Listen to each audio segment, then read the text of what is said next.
Hola friends, welcome to the Medicine, Marriage, and Money YouTube channel, the only channel for physicians who want to achieve marital interdependence and financial freedom together. On this channel, you will learn how to show up as the best version of yourself so that you can love intentionally and build a more financially savvy relationship with your spouse. And I am your host, a physician mom, a doctor's wife, a Gottman leader, a certified life and marriage coach, Dr. Kate Mangona. Welcome. Bienvenidos.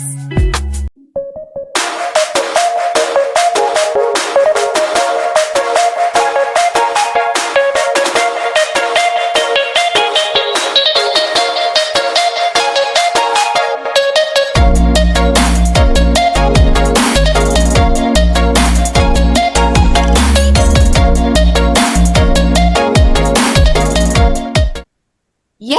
Welcome to another episode of Medicine, Marriage, and Money. Today you're in for a real treat. We have Dr. Ann Tsung. She is an emergency and critical care physician. She's in space medicine and is a NASA flight surgeon. She's the founder of Productivity MD Peak Performance Coaching and the host of Productivity MD podcast and YouTube channel. She has been married for 2 years and has a sweet 1.5-year-old and a 23-week fetus.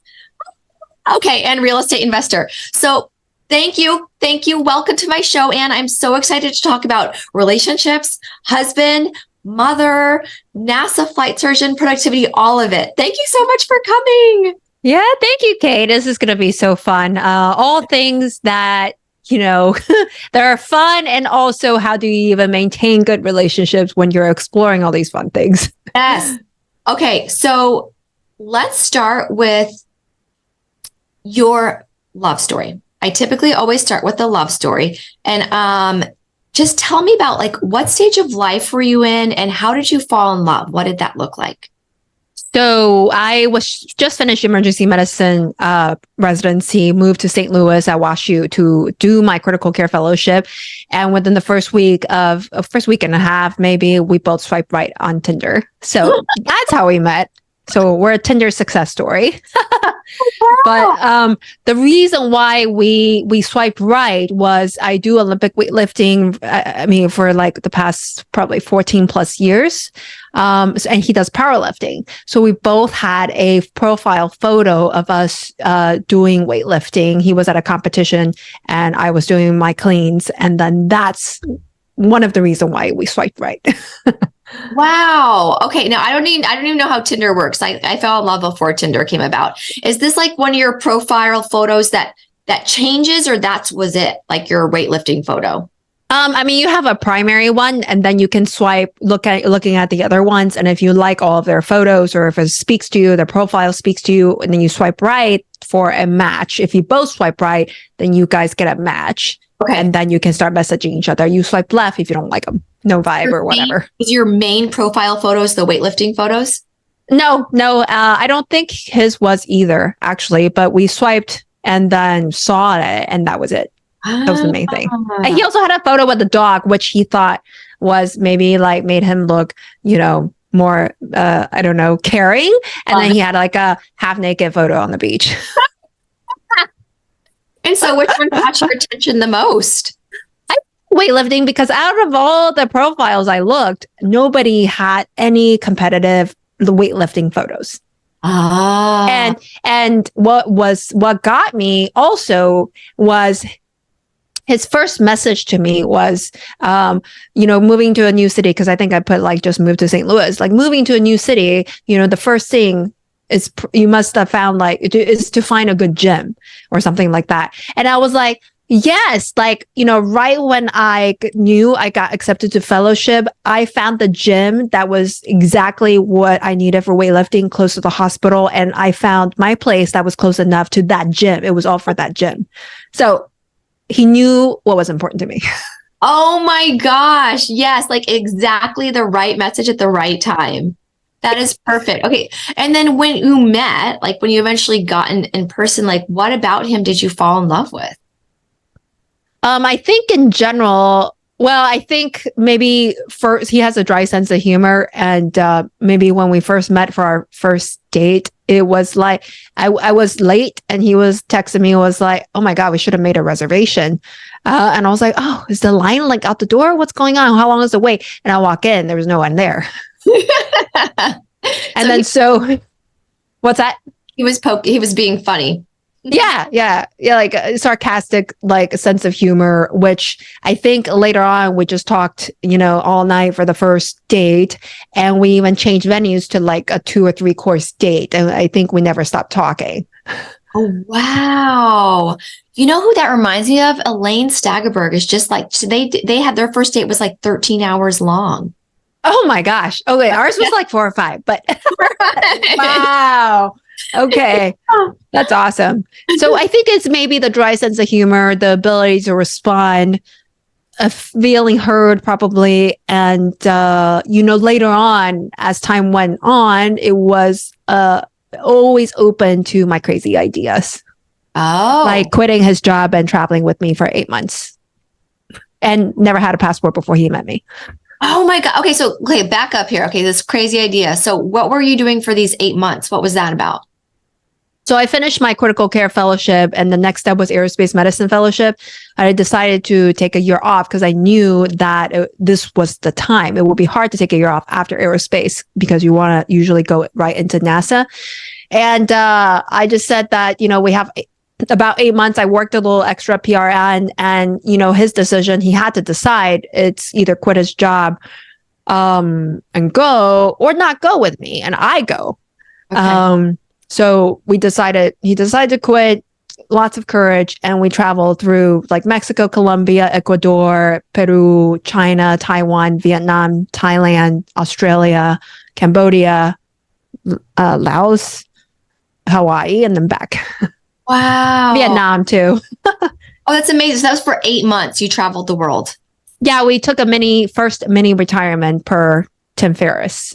That's what how he termed it. Oh, So.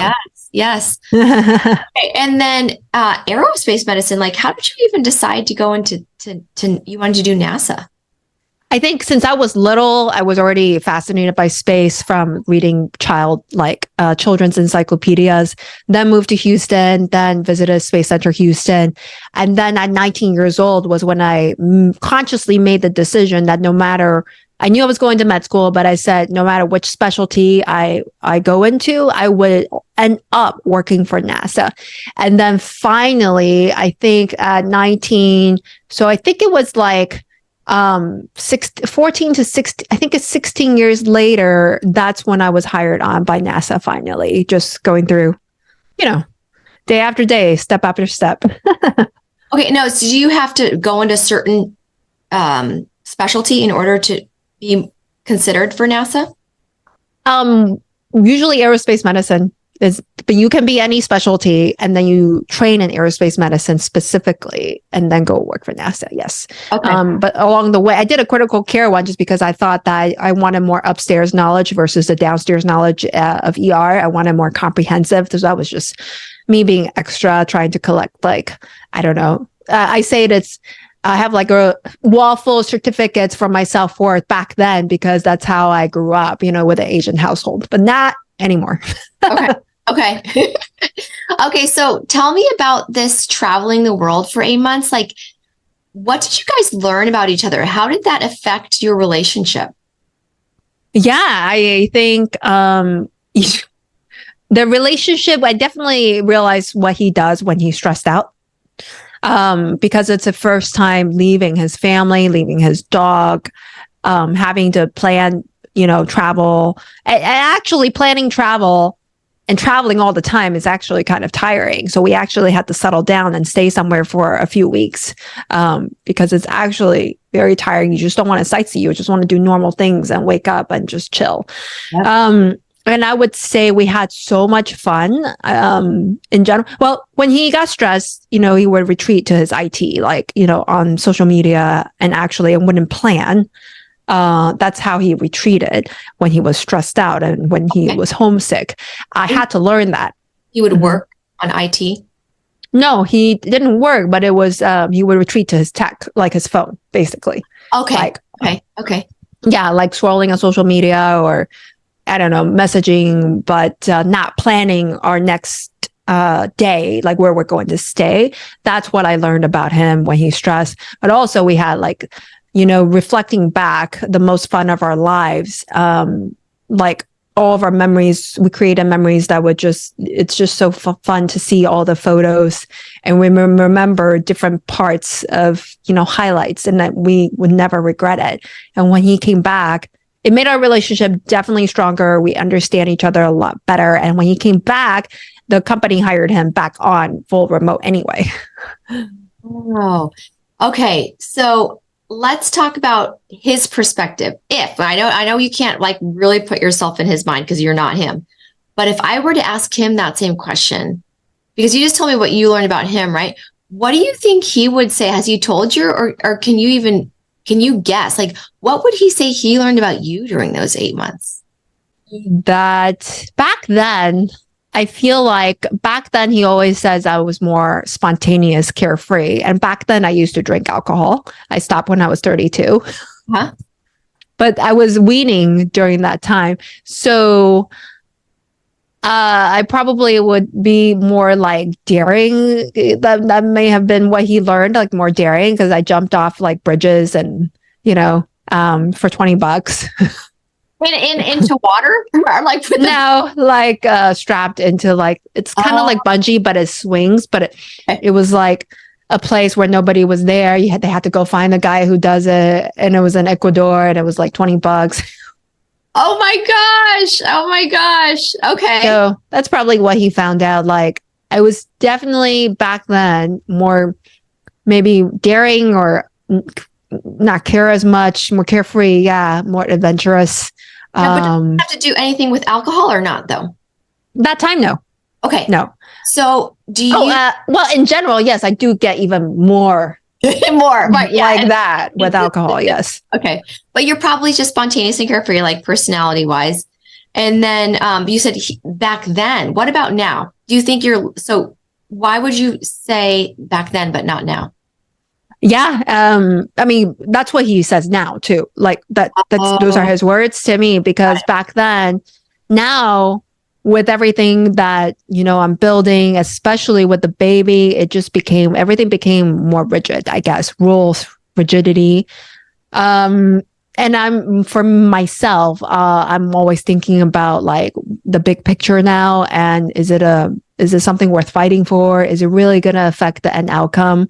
But yeah, somehow throughout the years, especially with the child, I've become more rigid, more perfectionist, more, well, as a productivity coach too, or in medicine or in NASA, working on NASA, you can't make mistakes really. Like you are very more detail oriented. If it's 11.1, it's 11.1. It's not 11. If it's like 0.5 ounce of probiotics 3 times a day, it's 0.5 ounce of probiotics 3 times a day, and you brush the teeth twice a day. Oh my gosh. Right. Yeah. It's like, it's the society you live. It's the culture of NASA. It's the culture of the branch aerospace medicine. And right, you've got more responsibilities, babies, career, your real estate empire you're creating. So how have you guys like navigated that? Or maybe you're still navigating it. Like, I mean, this is probably something, you can't be as carefree as you once were. Yeah, we're definitely still navigating it. It's always work in progress. I'm the person who, takes the action quicker, because I like to be productive and efficient, take risks more. And, he definitely likes to analyze more. And, it's a little bit slower pace, essentially. Like he likes to do, and then we've learned also that to focus on our strengths, on our passion, on, task delegation of the household and beyond, instead of splitting. You don't want to, we try not to split 50-50. We try to split it based on passion and standards of like, I care more about meal prepping for our son and our, the household. He cares more about all the smart home devices, electronics setup. So we split it to that, and also trading expectations for appreciation. as well is always a work in progress, because you always fall back to it and start expecting things of 50-50. And then you go to an event or you get coached or you listen to a book and you're like, all right, 80-80 marriage instead of 50-50 marriage. I'm going to appreciate, be grateful. There's always work in progress, I would say. But maybe the last progress that we had was really, we had a master meditation at UPW, Unleash the Power Within, Tony Robbins, and he had us stare into each other's eyes, but beyond their pupils and into the back of their eyes, into their soul, basically. And you just keep staring for over, it felt like it was probably a minute, but it felt like forever. You just keep, and he said that you just keep pouring love to this person, look into their soul beyond just their eyes. And at that time was when I felt like I could see the essence of him, and I don't need him to do anything. Like, it reminded me of that unconditional love, the carefree times when we were dating, and that he doesn't need to, do meal prep or, I don't know, take action on real estate faster to deserve my care and my love for him. And I was reminded of that when I did that exercise, that they're just like babies or toddlers, that they don't need to do anything to deserve our love. So that is currently what I realized, and constantly working on gratitude instead of expectation. Oh, I love that. Oh my gosh, because I feel like as women physicians, we're so and you're a peak performance coach. We are so, when we come home, we're just rigid. I mean, a lot of us are. We want things to go a certain way. We weren't allowed to make mistakes. We are more masculine because we're masculinized at work. So would you recommend this for other people like this? What do you recommend? Should we all go do this meditation at home, or trade? How do I get into this mindset of trading expectations for appreciation? The meal's got to be made, the bed's got to be done, the dishes have got to be cleaned. Yeah. So I think the first thing as a productivity coach, peak performance coach, is I outsource the heck out of everything. So you basically take what you don't want to do, well, neither of you guys want to do, and outsource it to somebody else. So we do have a house manager who takes care of all of our adult household stuff, laundry, meal prep, dishes, a chef. Our house manager cooks too, but we have a chef who is coming tomorrow. We tried out a chef, and then we're trying out another chef tomorrow. Friends that cook, you can look it up. And then we have a executive assistant who helps us with our real estate, my coaching, and also our personal household tasks too. Anything that's, you don't want to do. So we have handyman, lawn person. We just outsource the heck out of it. Yeah. And what we also found out was it wasn't the number of tasks we were doing that was causing conflict. We realized that it was the number of people we were managing that was causing conflict. He didn't used to manage a lot of people because he automated everything. He does the finances of the household, like the household budget and paying the credit card or anything that's common household items, insurance, all that stuff, nanny, trash. But nobody has to ask him anything to decide on anything. Back then, I was managing au pair, the house manager, the lawn person. I got the handyman. I was managing as well. My executive assistant, I was managing. I was dealing with the school, the swimming class. There was all these people who are reaching out for decisions. So I was the CEO. He became the CFO, but the CFO has a bunch of automated stuff with nobody asking him for things. Anyway, so we just switched things around, and he took care of the au pair search. He is doing all the real estate. He's the primary person dealing with that now. Wow. Okay. And I'm focused on coaching. He deals with the handyman. He deals with the lawn person. He pays everyone. So yeah, now I just manage 3 people, and then the other people will manage the other. So it's splitting up how many people you're managing and thinking about, like you said, looking at what they've been able to complete, and thanking them instead of what they didn't complete. Thank you for watching the baby. Thank you for taking Kai to the daycare today when I had to go into work early. And thank you for installing this sensor light in my office so I don't have to go behind the door to click the switch. He just did that 2 days ago. So yeah, that's currently what I'm doing. The light goes on in your room when you just move. When I walk in. Oh my gosh. Okay. And I could not handle that. I would cover up that sensor big time. You might not know this, but the lights are off in my office. I like the lights to be off when I work. I'm a radiologist. I just have my special spotlights on me. Okay. Because we have the sensors in some of our reading rooms, and we will all cover them up. Like we'll get sticky notes and cover. Like we don't want the lights on. True radiologist. Yes, talk to Victor. Like we can get to some heated arguments about what time the lights all need to be off in the house versus when they can be off, the overhead lights versus the lamps. Oh my gosh. Wow, that's interesting. We've learned to balance it over the years. I know it is, right? Because he has, even when in our office, when like you're working at the computer and like there's no need for the lights to be on. You're staring at this super bright computer. And I'm like, the more lights, the better. I need like the blue light to stimulate my retina. And I'm like, oh, I don't have to touch the lights anymore. Yay. That's funny. That's like, so like these little things that like couples go through, like things that don't matter to one person matters a lot to the other person. All these idiosyncrasies, all these neurotic things. And like managing people is great. Like it's like delicate balance. Like I text our housekeeper for this house. He texts our housekeepers for our one housekeeper for our other 3 Airbnb houses. So, but we figured it out over the years, and there's been ups and downs along the way. And there's been some disasters, right? That has caused the changes to happen.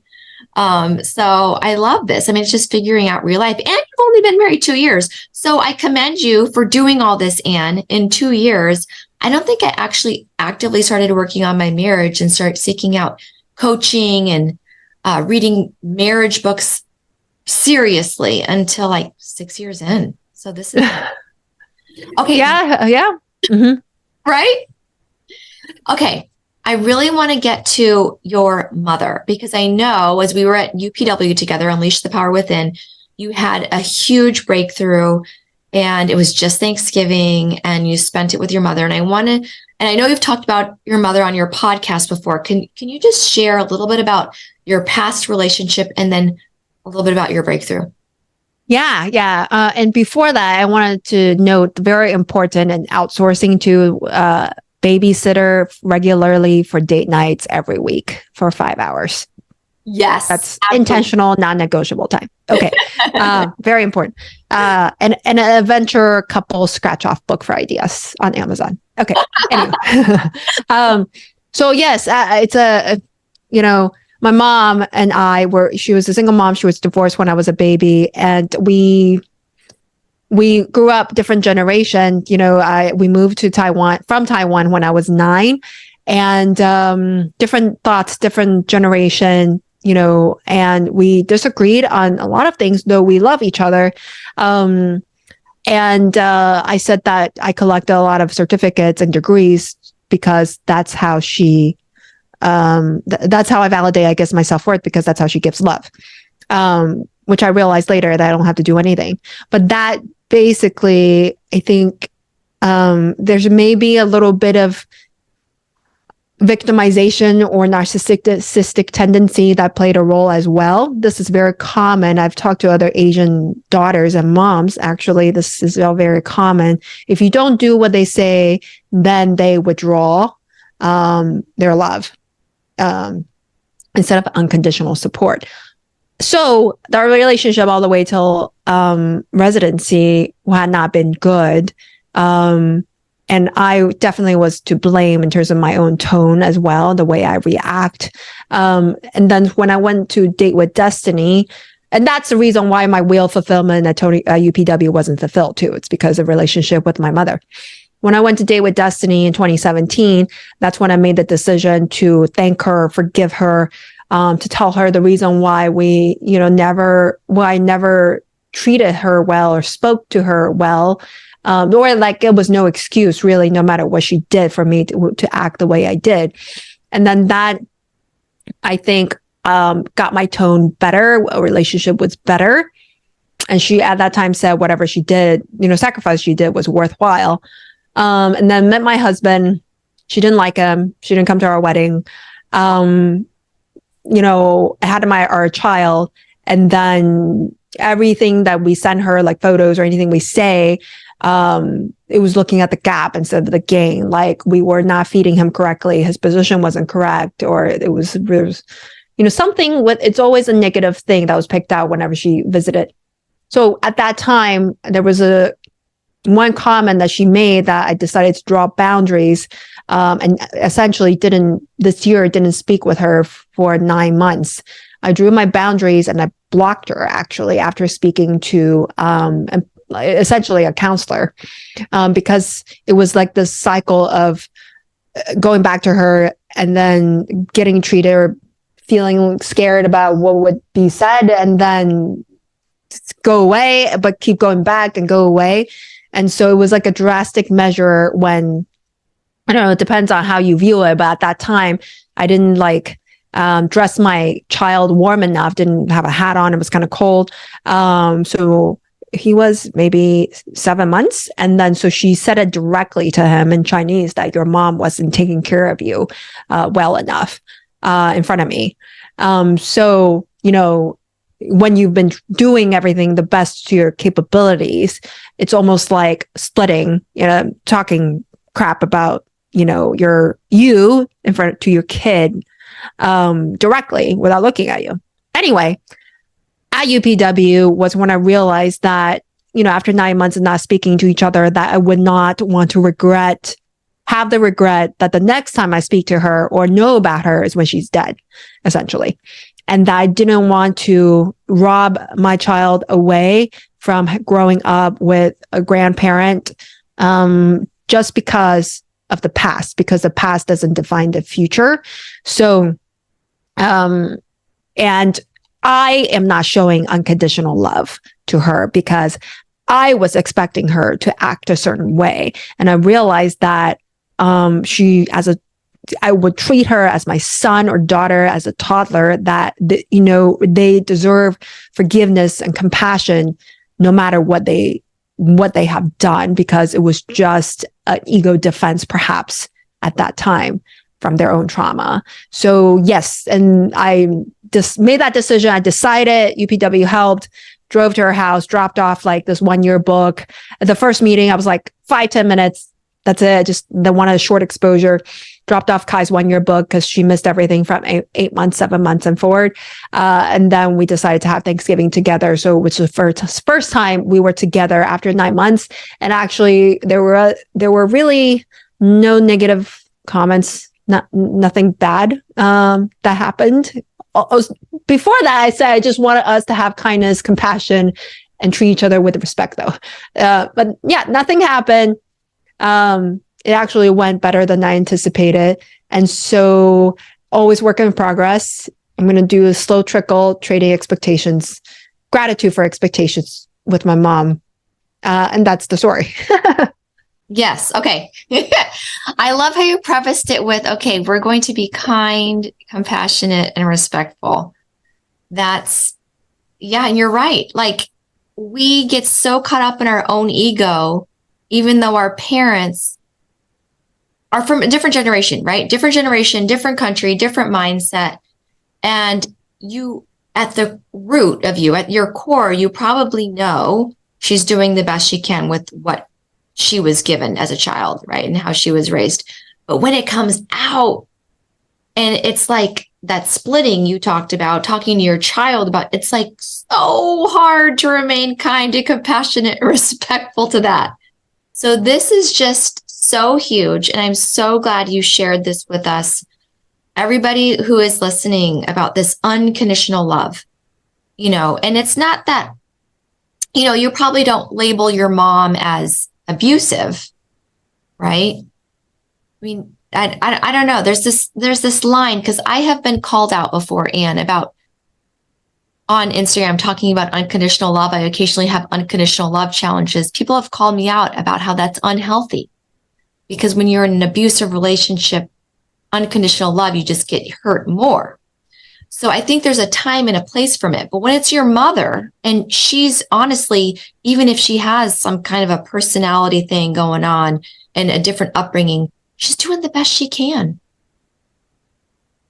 Yeah, agree. And yeah, there is a difference. Like if you feel like they truly care about you, then they love you. But on the outside, they have the defenses up. They need to act strong. They can't act weak. And that's due to their environment and the trauma. And I think that's the case where you can show unconditional love, instead of just taking something that's abusive and keep giving and keep giving. So it's a little different, like you said. And you have that awareness, right? Like you have that awareness. Okay, I'm not in this cycle. I'm not stuck here. I'm independent. I'm my own person. And same thing if this were to happen to like your spouse, your relationship, like, and I know when you're caught in this abuse, we're not here to talk about abuse, but that's why you've had coaches, you've gone to these retreats, like you've gone to conferences, and it's not that case with you. So unconditional love, so, so, so powerful. Thank you for sharing that story with us. Yeah. Thank you. This is like a first time sharing in like a public. I mean, I don't really mind. But yeah, if this helps anybody who is estranged or having a tough relationship with your family members, I hear that so commonly. A lot of times is we expect them to act a certain way, and just think that, just if you meditate or visualize, just think like back when they're like 1 or 2 years old, back then, their innocence, that they honestly don't have to do anything or act like any other way to deserve your care. If you guys truly love each other, and we start having all these expectations for our family members, and we decide to draw boundaries and not talk to them, it's hard. It's hard. Sometimes it's hard to reason. For me, I just decided that I didn't want to be the one who took away Kai's grandmother from him for an extended period of time, just because I couldn't forgive and show compassion, trying to think like, what would the Dalai Lama do or say? Love that. Yes. Oh my gosh.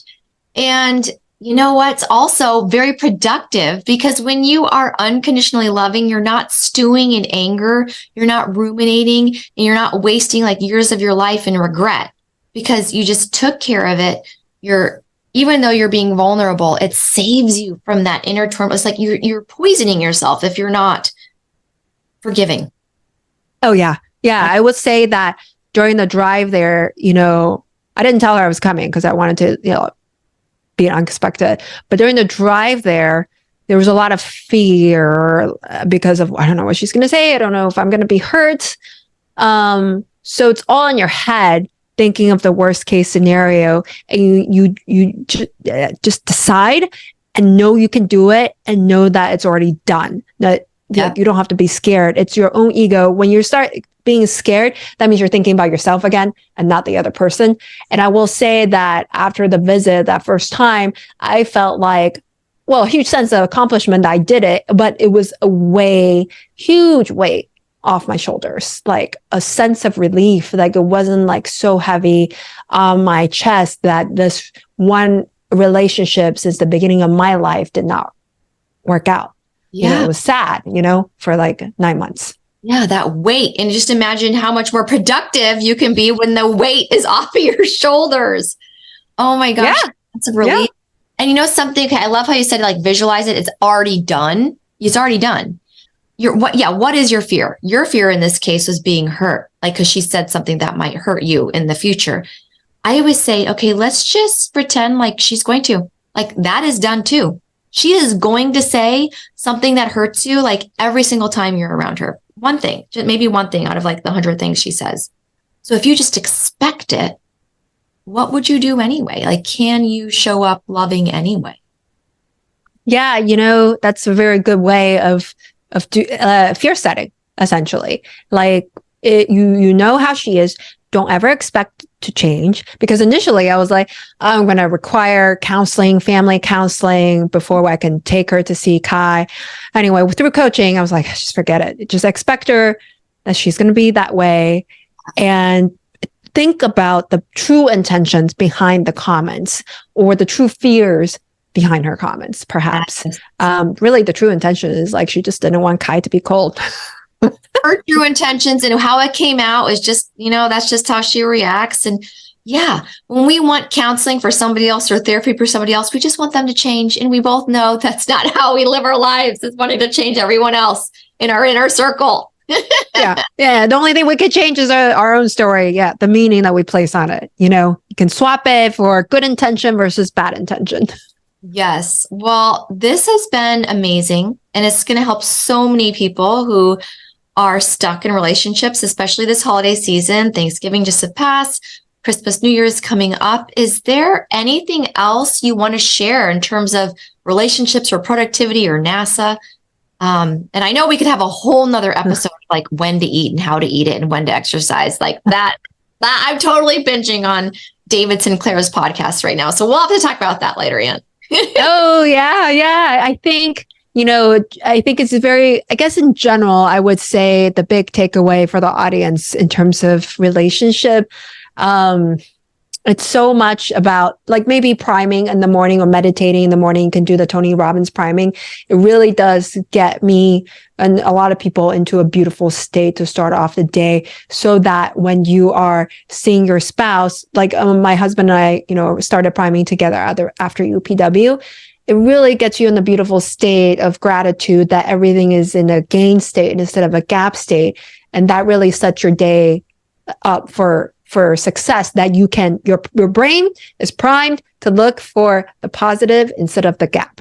So yes. Yeah, that had been awesome and very important. And I would say number 2 is how much is your marriage or your other relationship worth to you for you to start outsourcing some of these tasks.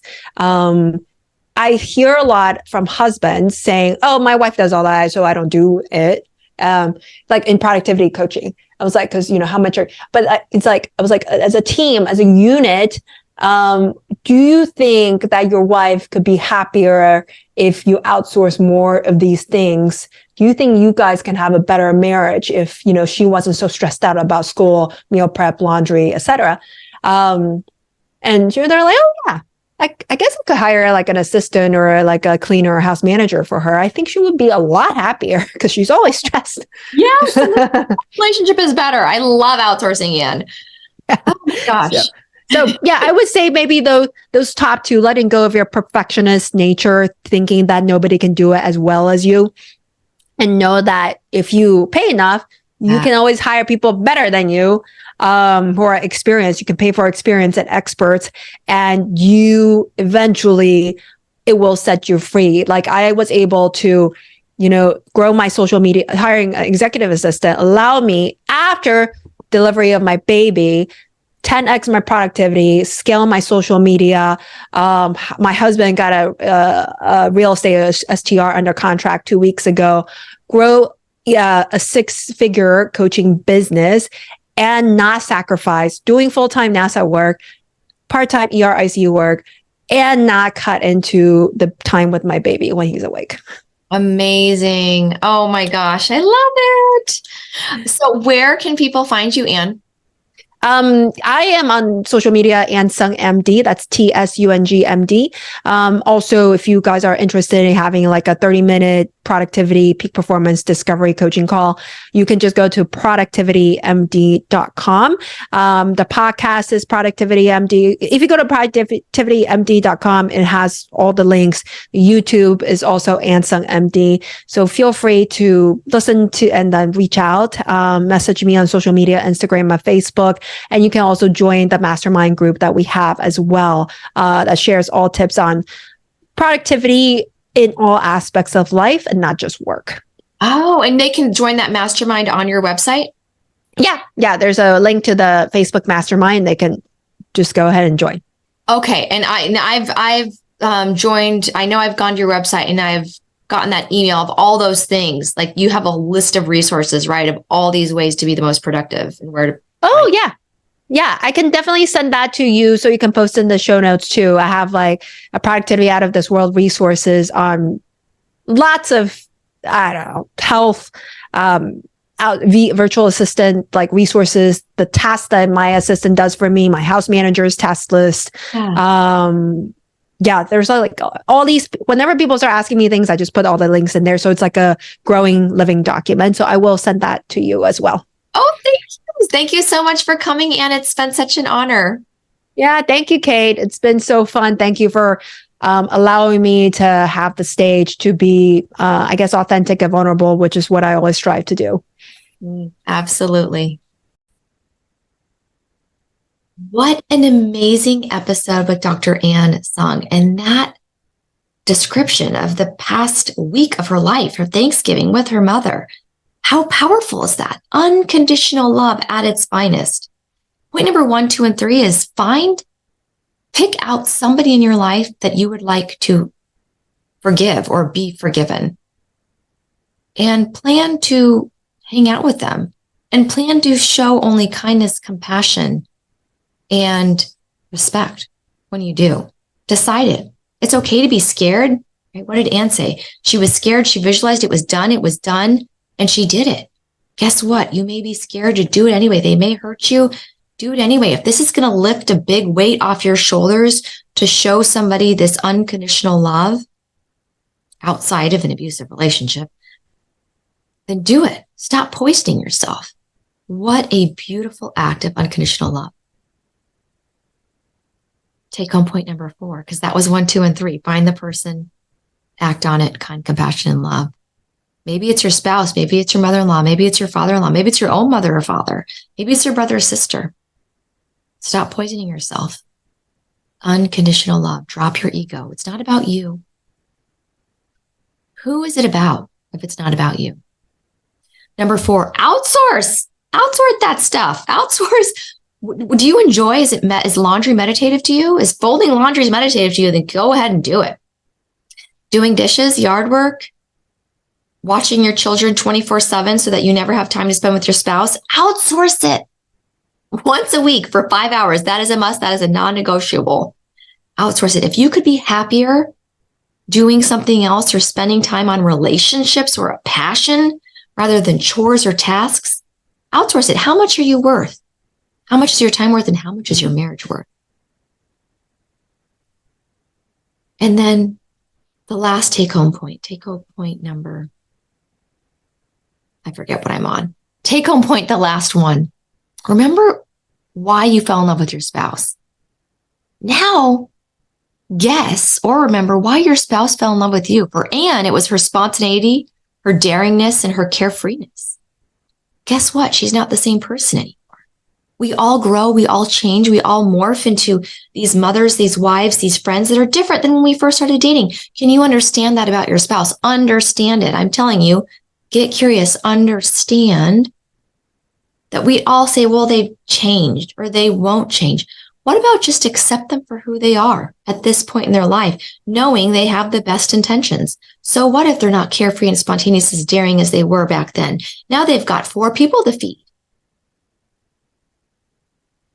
Accept, unconditional love, outsource.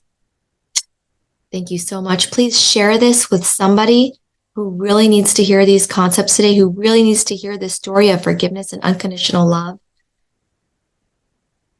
When you put kindness or love into somebody else's heart, when you put a smile on somebody else's face, that is the joy that never ends. So much love to you and your family. If you are finding the concepts I teach in these episodes useful and want more in-depth and personalized support for your relationship, consider this your invitation to join me in creating the most connected and intimate relationship with your spouse that you could dream of.